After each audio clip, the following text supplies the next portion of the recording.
before life started adding junk on our canvas. Does that make sense? So Lisa's going to tell you how that fared with her, and I'll finish up with it. In terms, so you'll see mother-in-law's color code, Lisa's color code, and you see how close those two color codes are. And this is my color code over here. So blues are motivated by being understood, reds are motivated by power. You can see what they're motivated by. Go ahead. Very good. So not only did she take it, but then I have this sister that her and I are very different, and we've had a hard time understanding her. So we took it, and once my mother understood what motivated her and what made her tick, it was no surprise. Huh? No surprise. Thank you. Well That said. she was, more white than anything. And then it pulled up mine, and we were very, very similar, as you can see. And so when we pulled it on our children and my brother and my sister, it just made us communicate so much differently to one another, because we knew then, don't present them in a way that's conflict. Present it in a way that they're gonna understand it, that they can digest it, and that you can get your point through in a way that they understand it.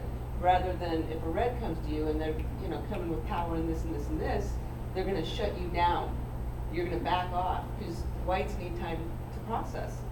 They just, if you come to them and say, I need an answer right now, right now, right now, they shut down. You gotta give them time to process. So it was a huge, huge thing that we did with the entire family. Even his father, his brothers, his sisters, his siblings, it's an amazing tool. If you ever get the chance to take it, you can do it for free to find out your primary color if you go to thecolorcode.com, or you can take it through us and we'll give you $10 off tonight. It's normally $39.95. We would charge you $30 if you take it through us. Very good, very good. And you get a full 38-page report that explains your character, your strengths, your limitations. Imagine at 80, you learn your core self. Isn't that pretty amazing? Yeah. At 80, you learn your core self and you're able to do something with that. I think that's very powerful. So, like Lisa says, just see us afterward if you're interested in stuff like that. And we want to make sure you get a discount on that if you're interested in it. We did the entire family, and now we manage ourselves and our relationships with them very different as a result of it. Can you see the power of that? Imagine if all companies did that in their companies and the coworkers understood each other to the degree they could speak each other's language. Imagine when you go to your families, if everyone in your family took it and you knew each other's language and you spoke their language to get better results out of the relationship. You get that? Tell me if you like that. I love it. Yes. Yeah. How about an amen? Amen. I like it. There we go. So we're going to keep this thing going. Before I roll into that, I want to ask you one question. I want you to, if you will, do me a favor and, whoops, I want to get in front of this so I don't change this too much. I want to ask you one favor.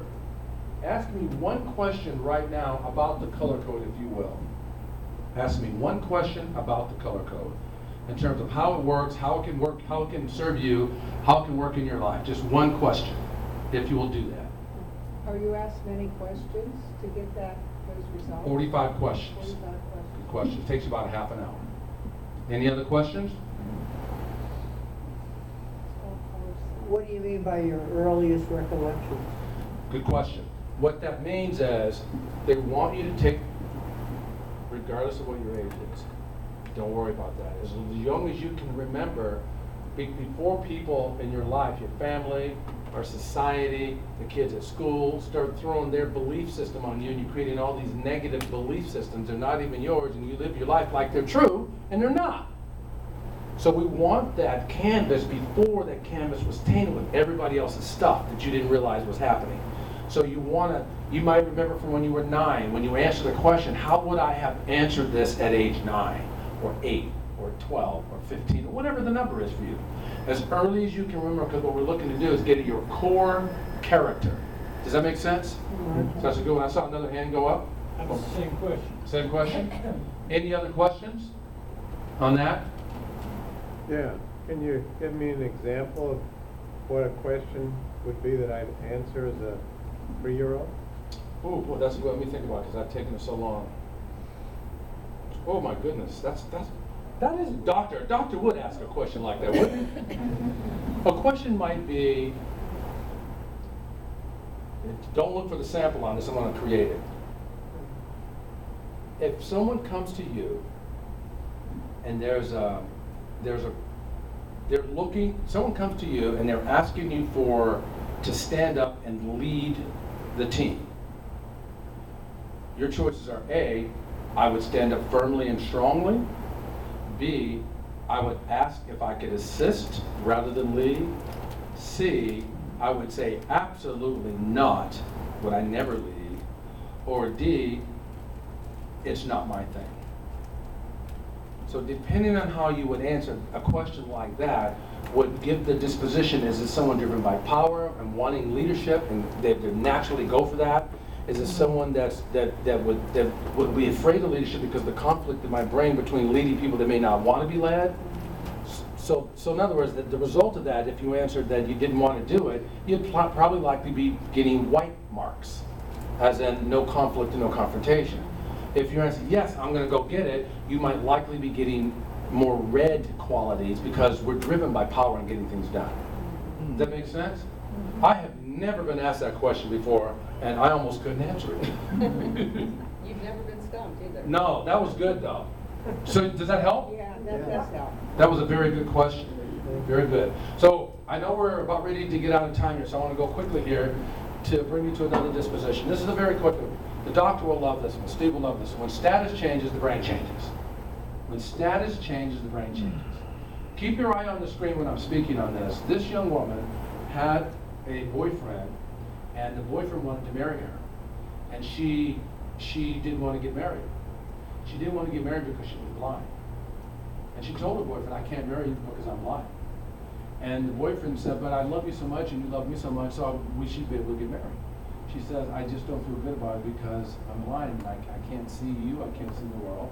So she didn't want to marry him. He was brokenhearted, but he accepted it. One day, someone donated a pair of eyes to this young woman. And in that donation, she was able to see. And she saw her boyfriend. Keep looking at the screen. She saw her boyfriend. And she realized that her boyfriend was also blind. And then he said, will you marry me now? And she says, I can't marry you, you're blind. and then he says, this is the boyfriend. Then he says, I'm really sorry to hear that. My heart is broken. Just take care of my eyes. Yeah,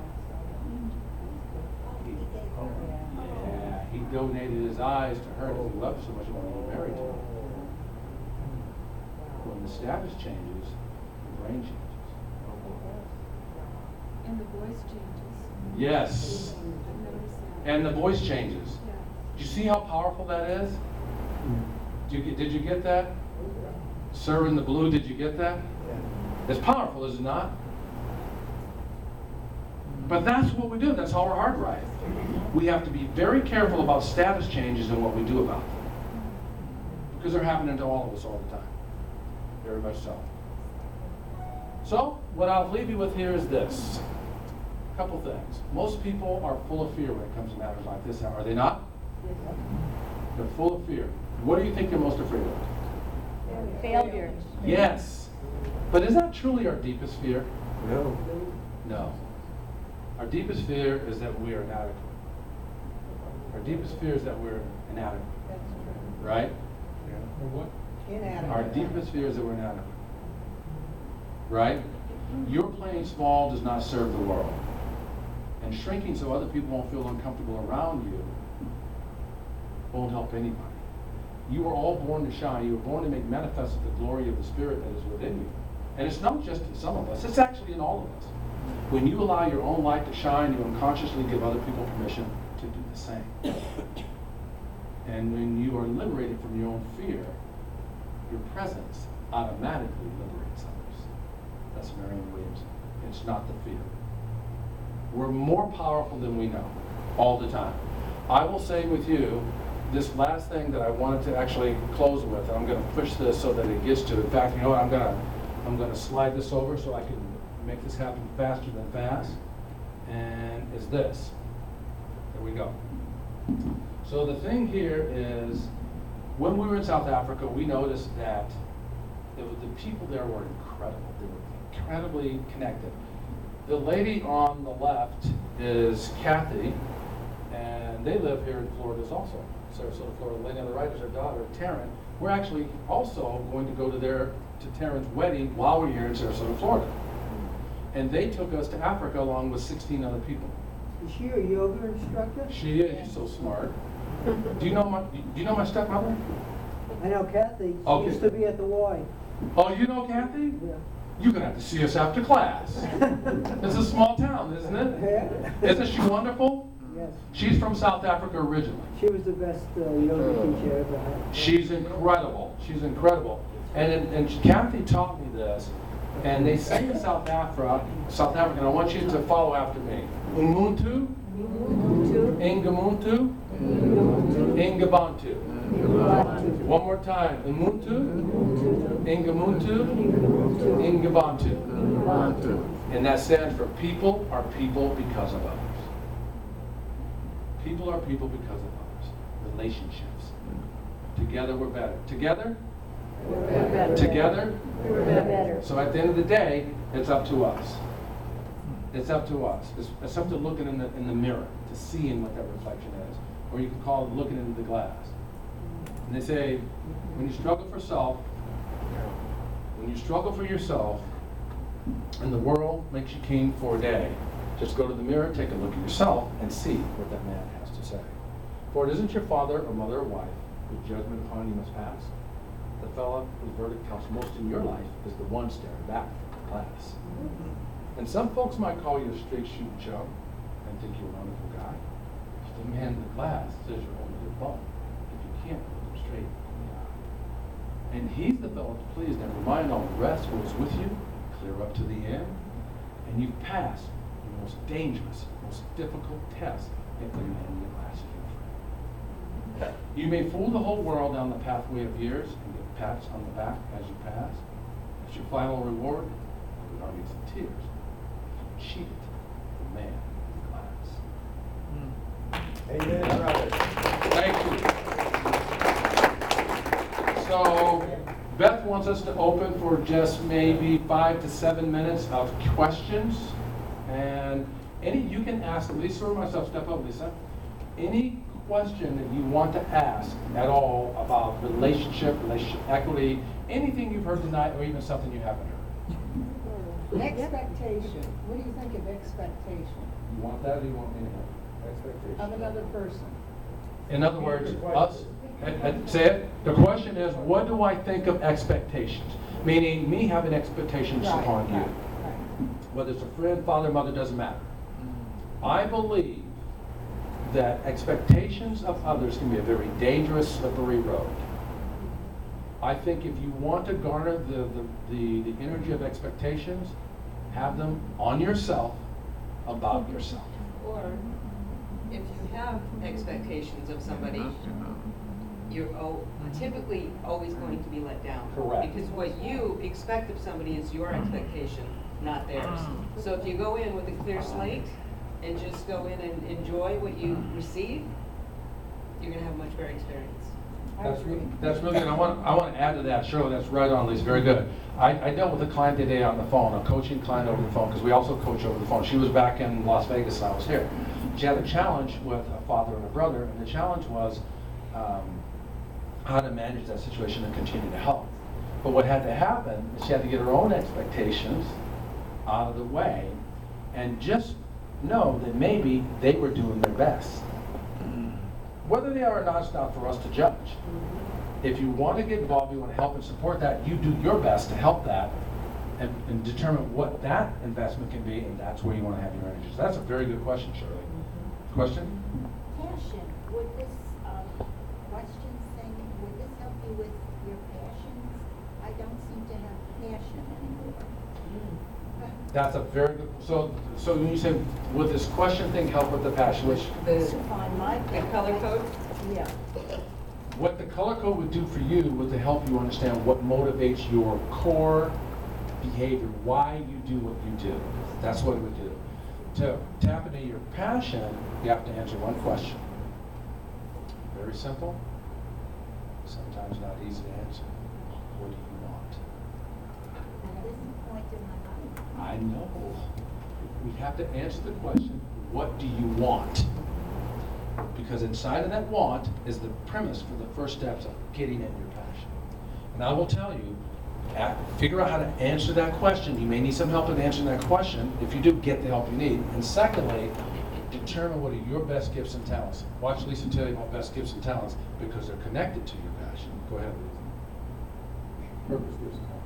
Well, I was explaining it to the lady on the plane coming from Vegas to here about purpose, gifts, and talents, and she said, I absolutely need that. It's an exercise that we take you through when you have have no idea where you're going, and through the exercise of purpose, gifts, and talents, you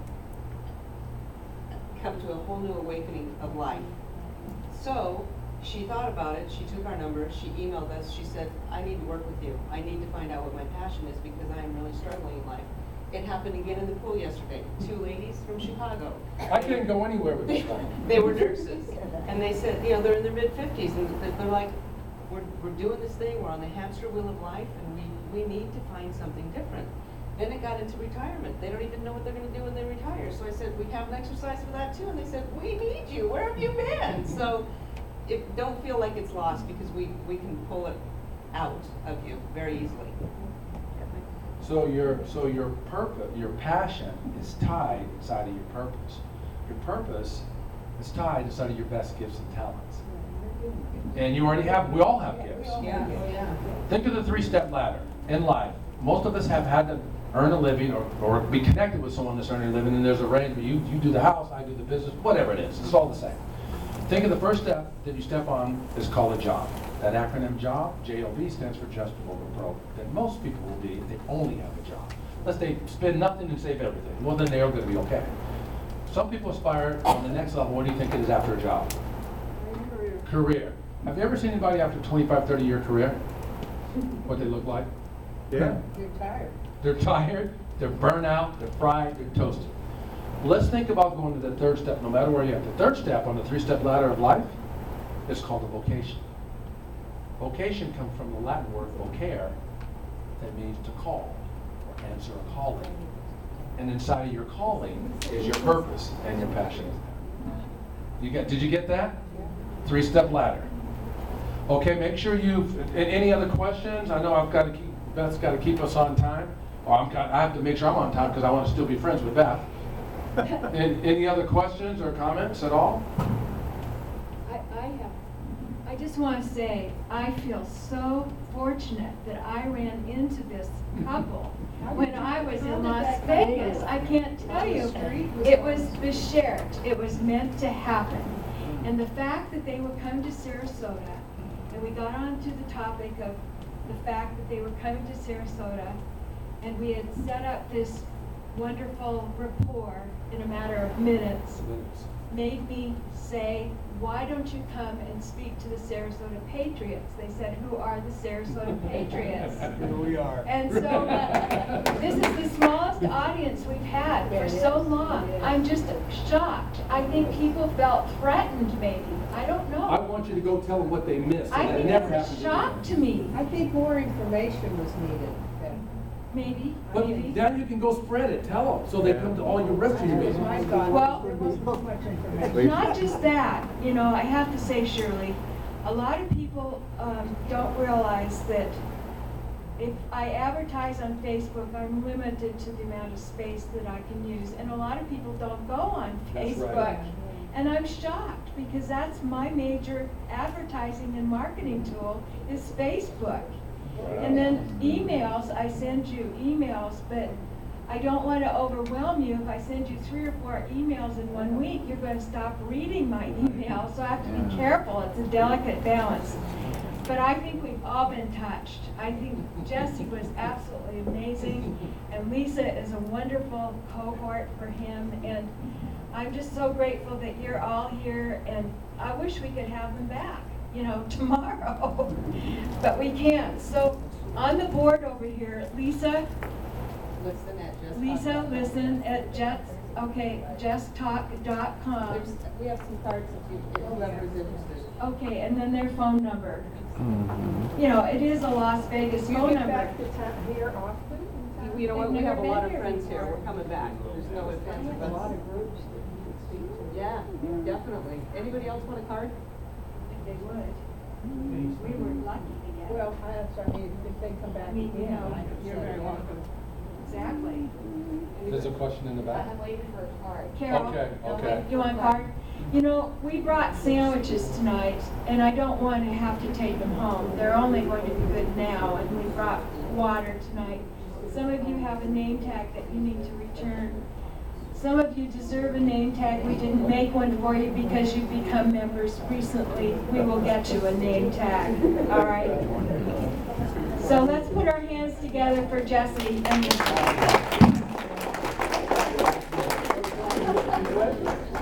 I'm actually going to give away, there were a number of you that had incredible responses. Please go ahead and fill out the questionnaire, the rating. Don't forget to circle 1 through 5.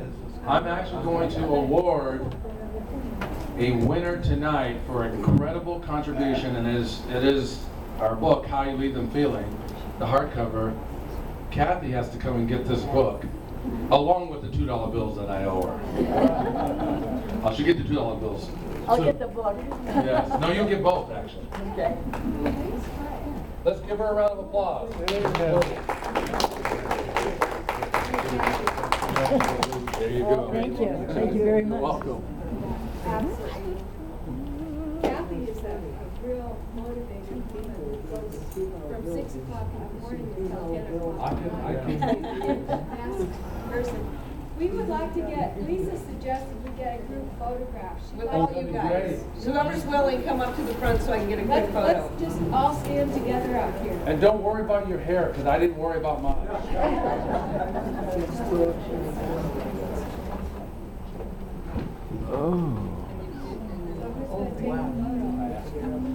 When you're done with the ratings, if you don't mind, just bring those up here and put it right here on the end of the table here. That'll be perfect.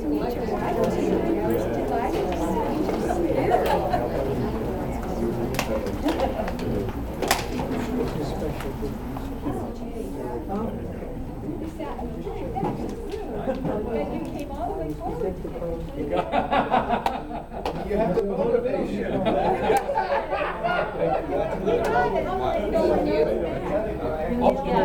will do that for you. Yeah, do it. I'll mail it back to you. Make sure I can read it, because I don't want to say it and not do it. I'm doing fine. Come on, you gotta get it from your little shorter than a picture. Oh, yes, yes, yes. Tall, in your front of back. I can't. Yes, it is fair. Don't worry.